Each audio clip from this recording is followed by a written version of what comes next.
So Jay, what's good? What's up? What's up? How you doing? Man, I'm good. It's good to see you, man. Man, it's good to see you too, bro. It's always great to hear from you, and all the times that we hear from you in the virtual mics, bro. Y'all have such great music. Y'all bless our ears every time.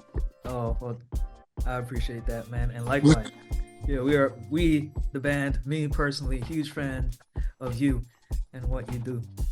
I appreciate you too, bro. Yeah, y'all give me some motivation every time. That's what's up. So Jay, where does your sound as an MC come from? Because like you were saying, like on the open mics, a lot of times the first thing that people say when they hear you is, "Oh man, he sound like Pop," or things like that. But Yeah. how would you define it? Where does your sound come from? Really, it's crazy that it. A lot of people say pop. I'm talking about here, like around and clearly everywhere else, but I'm not necessarily gonna say he's an influence of mine, but really where my sound comes from is passion and pain. Like when I think of somebody rapping with passion and pain, I feel like they're gonna be either in a higher pitched tone voice or they're gonna make you feel it. You feel me? You're gonna hear it and you're gonna feel it. So that's where my sound really came from. My biggest influences are Mac Miller. I'm not gonna lie. Mac Miller, Lil Wayne, Schoolboy Q. He's a big influence. And I got a lot. It's honestly, they just idols to me. J. Cole and Kendrick, number one and two, you know. Kendrick's number one, I ain't gonna lie, but there's a lot. Yeah, don't start another war. Right, yeah. I gotta watch what I say right now. Yeah, right. No. I like what you said about passion and pain. So would you say those are two ingredients to your music? To my music, yes. Because to be honest with you, I'm not really a listener of like people that just you have to live through something for me to be able to listen. Like if I can feel your music and understand where you coming from, then you got me. But I'm not about to just listen to like I'm sorry, I'm not about to listen to like Sexy Red and I'm gonna think of a dude, what's his name? The dude that made that stupid song, Grippy with J. Cole, like Cash Cobain. I'm not a fan of any of that. You know, I don't listen to anything like that. Not really auto-tune guy. So unless it's real pain, because like there's another artist named Rollo Rodriguez, No Cap. They're from Alabama. They rap with the auto-tune, but the way they say it and the way they sing it, it sounds so painful, man. Like it. Yeah, that's my favorite song. So For it gotta be genuine. Yes, Yeah, coming from the soul. that's what's up.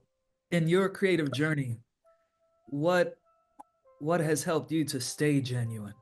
Life.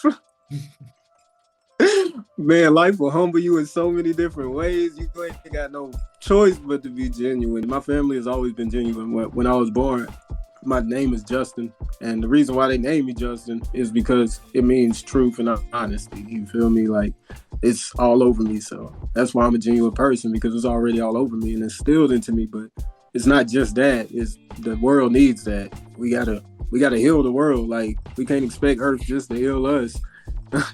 We gotta do it ourselves. Yeah, yeah, I feel the same way. Like it starts within. Yeah, Like for there's sure. things you can't legislate certain. Exactly. You It's can only legislate your life. You're only in control of your own life. yeah, yeah. And if you write within, then that can radiate out and influence for the good. Yeah, that's what music is about. That's where that comes in. Yeah.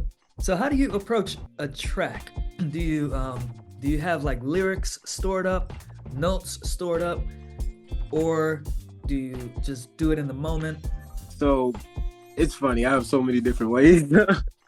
um, it's a spur of the moment. Sometimes, like especially throughout my lifetime, growing up, I've always freestyled and rap. So like if I go to work, I'll be rapping in my head and I'll think of a bar, or I'll look around and I'll see something that happened and I'll make a bar out of it. And I'm like, I gotta write this down. So by the end of like the day or the end of the week, I have so many notes. And this was before I started rapping. I'd have so many notes where I'd be like, dude, I need to start rapping. So really, some of them come off of like one punch lines that I do, two punch lines that I do. Sometimes I'll hear a beat. Music moves me. I'm not gonna lie to you. Like if I hear a beat And I'm pretty sure you hear it in virtual mics. Like if I hear a beat, bro, and I can flow on it, I'm rapping on it. Like I got to, bro. And so that's another thing. I'll hop on YouTube and I'll just listen to beats. And through that, you feel me? I'll be like, yeah, I gotta download this song right quick. I'm sorry, I'm not stealing nobody's music. I'm not one of those people. I'll buy the least, but just know I'm making a song on it first, bro. Man, you gotta let the spirit speak. Facts, bro. Yeah. Just can't help it. Facts. You're based in Winston-Salem area-ish. Yes, sir. Yep. And I'm in Winston. Deep in it. Yeah. And we're down the road a little bit. We're down in Charlotte. Yeah. I don't go out to Charlotte too much, man. Every time I go out there, somebody's trying to party, and I don't do that, bro. Yeah. Yep. You could find a lot to do. Facts. Yeah. Facts, for sure. But I feel like places like Charlotte, Winston-Salem, a lot of cities like in the middle of North Carolina are a little different because like on the east coast of North Carolina, they have a culture, like that coastal culture. Then you got mountain people, they got their culture. But for the places in the middle, it's almost like not real defined culture. Maybe it's because people move in and out a lot or whatever. 100% that. So for you, in Winston-Salem, like one of those middle North Carolina cities, is there any element of Winston-Salem that really imprints itself on your music, what you do, your style?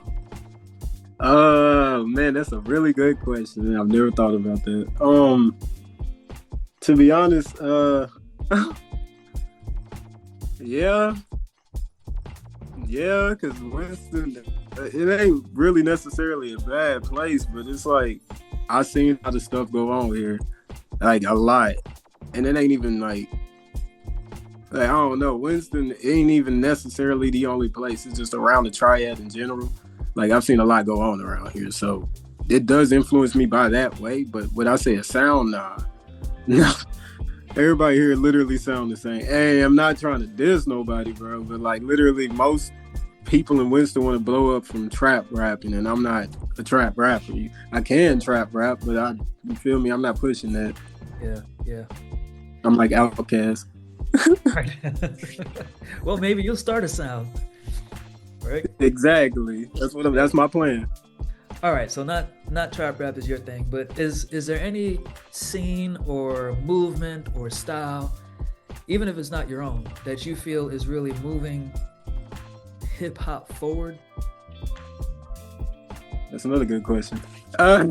Yes. There's a couple of them actually, like stuff that's pushing us to go higher, like raising the bar type. Yeah. And granted, I always say history repeats itself. There ain't never gonna be anything so new that is new. You feel me? Like it's just bringing it back and refreshing it. But I like this boom bap that's going on right now with Doechii. I really enjoy like honestly the stuff that you're doing, like not you, but like you in the group. Just you feel me? Like the whole putting every culture into y'all's jazz and funk music, because that is honestly the starting point of a lot of this. So bringing that back and not influencing, but adding different influences into that's something that's amazing to me as well. The Christian raps, they don't be cursing, they drill Christian rappers. That's impressive. Like, and honestly, there's one more, and I just can't necessarily put my hand on it. It's like spoken word. There it is. Yeah. That's the last one for me. You think you'll ever branch out into any spoken word? Actually, my first song was spoken word. Yeah.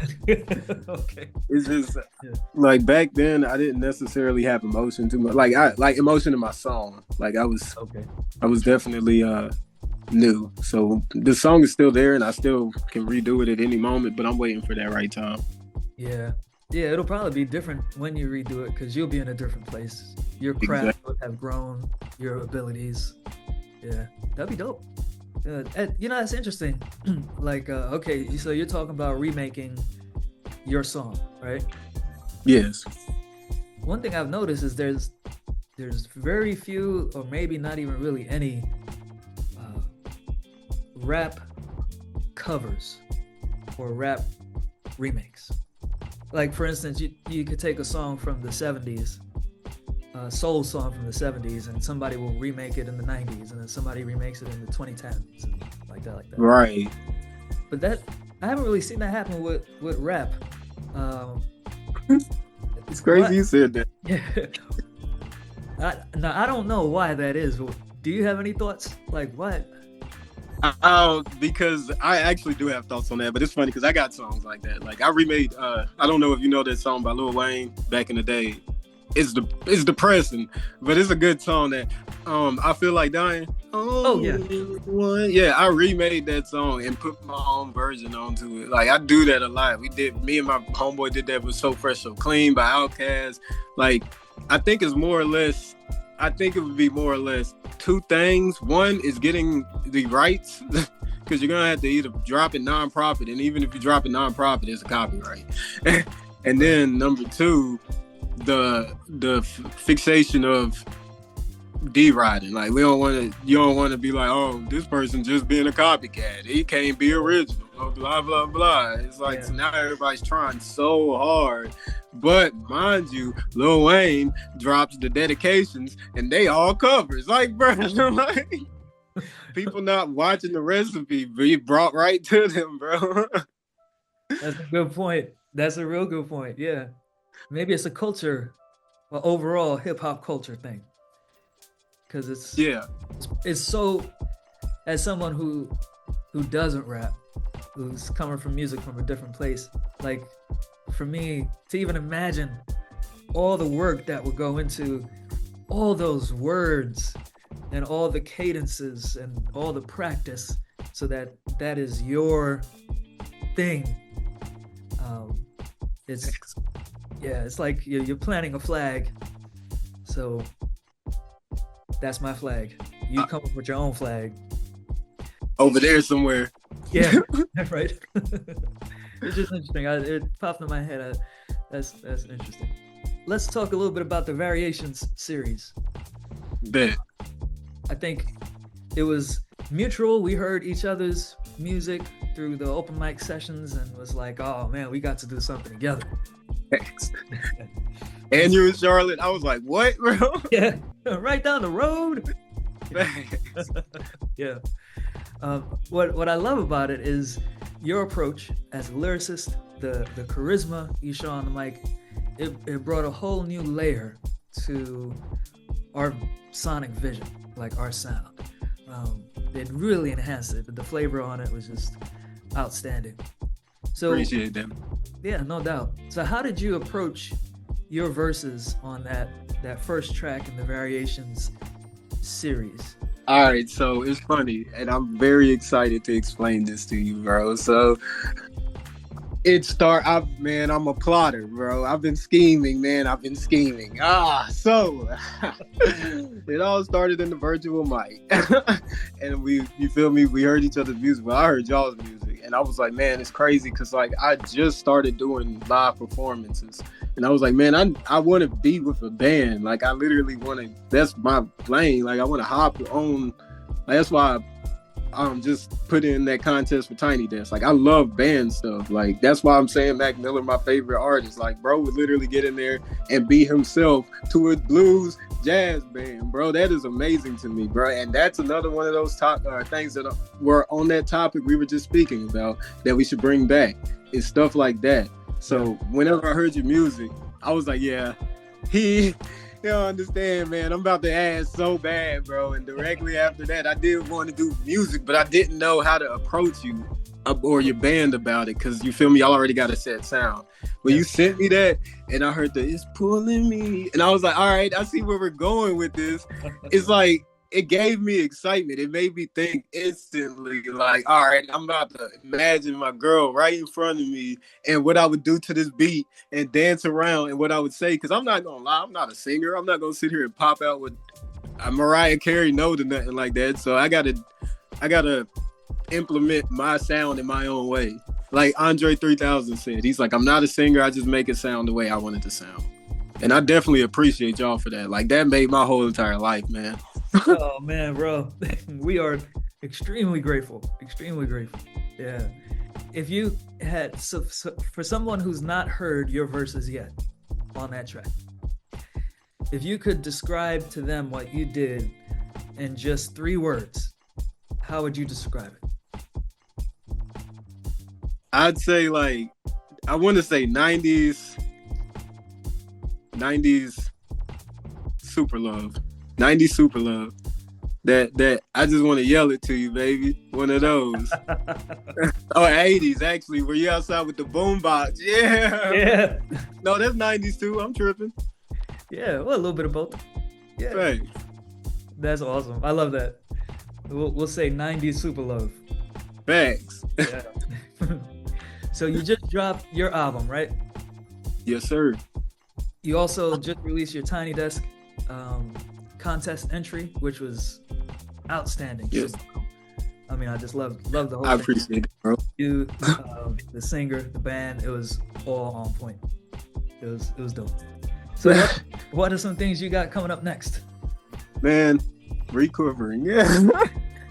I spent so much financially in the past couple of months, man. My pockets are like, bro, please calm down, bro. Right? But yeah, I've been, I always cook up reference tracks on BandLab, so that's always coming. I got a lot, man. I got so much music, bro, and the newer stuff is getting into my, into a good pocket for me. I'd say, like, I might send a reference track type of thing into the virtual mic. I normally stop doing that, but I might do it because my references are getting crazy right now, bro. What? So I'd say about, like, I'm gonna be doing content posting for sure on my album, and once that content runs out, I'm gonna try and, hopefully be recovered by then. And then I'm gonna start dropping some more projects, probably some music videos and singles here and there. But I want to push my Tiny Desk for a little bit. And thank you. I appreciate you saying that for sure. I had, as an artist, you want it to be perfect. My end was not perfect, but everybody else's end was spot on. The main thing that's holding me down was the confidence level. I'm not gonna lie, because It was my first time. That was the first time I've had a full live band behind me. And then we had like the setup that was crazy. Like, it was like a movie scene. They had like the big cameras with the freaking fans on the back of them and stuff. Like, they had all that.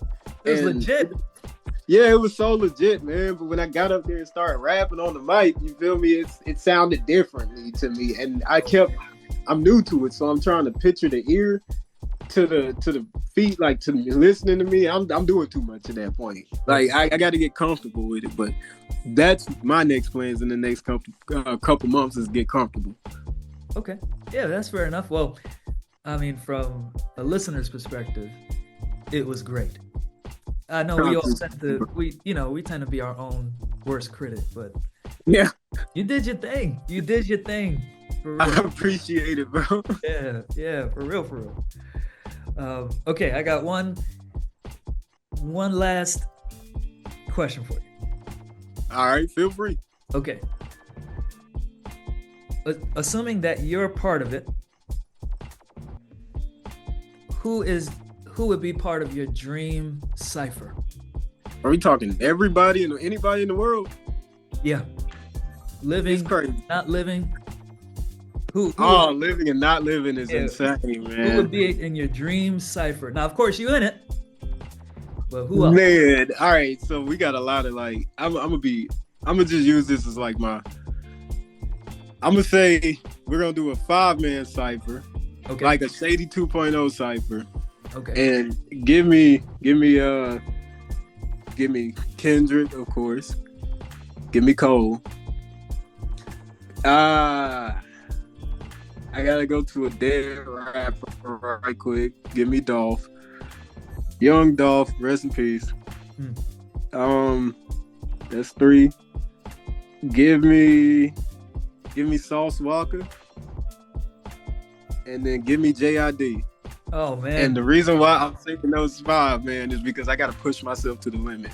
I got to, bro. I don't think you understand how. But yeah, man, I think I am the biggest lyricist in the world, and I know like people will hear my tracks and then listen back 10 years later and be like, "Oh snap!" So like that's why I choose the hardest people, because like I ain't gonna lie, I feel like I'm up there with them. We gonna go crazy in there. They're not washing me out. Not watching me. No. It has been spoken. Yes. Let it be known, bro. I will put it out. I'll put a. Nah, I ain't gonna sit here and say that. Let me not do that yet. I ain't been in the game 20 years now. Yeah. Not yet. Yeah. Not yet. I do plan on being around forever, though. Right on. That's what's up. Man, Jay, this has been awesome. Thank you so much, man. I appreciate you more than you know, and thank you once again for helping us out with the Variations series. So tell people where they can find all your information. Man, first of all, I appreciate y'all. Y'all amazing. But y'all can find me at Jay Asesino. I'm the only Jay Asesino pretty much. But yeah, Jay Asesino on Instagram, Twitter, Bandcamp now. I'm trying to learn how to work that. And yeah, anywhere that y'all want to find me, that's where I'll be. I love it. And your website? Oh yeah, it's jway.me. I like the me because it's like, hey, it's me. Facts, dude. Yeah. I was like, I didn't even know you could have a name like a domain name like that. Yeah, that's crazy, right? Yeah, they got all types. Again, they had one that said YOLO. What? Yes. No, that's funny. Yeah. Well, maybe your next website could be jway.yolo. Facts. Man, well, again, thank you so much. I really appreciate it. You hold it down, bro. Man, you hold it down too, and I appreciate you, and all of you and your band does as well. Make sure you let them know that I appreciate them so very much. I will do. Absolutely, man. Y'all have a blessed one, bro. You too.